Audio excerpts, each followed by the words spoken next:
The Vyšehrad Cemetery, adjacent to the Church of Sts Peter and Paul, is one of the most significant cemeteries in Prague. Over 600 famous people are buried here: writers, scientists, poets, artists, composers, actors, doctors, politicians, and others. At the cemetery's eastern end, you'll find the monumental tomb Slave Inn, where the nation's most famous personages are laid to rest. Vyšehrad National Burial Ground was established upon an impulse of Provost Václav Stulk in the 1870s in place of an old Vyšehrad cemetery dating back to 1660. There already was a cemetery in this place in 1260. Its current appearance dates back to 1869 and it is one of the most significant Prague cemeteries. It spreads over 0.81 hectares.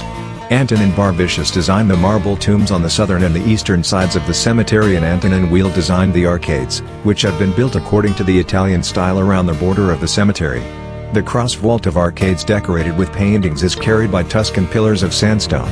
The main path leads through the cemetery towards Slave Inn, a mass tomb of the national giants.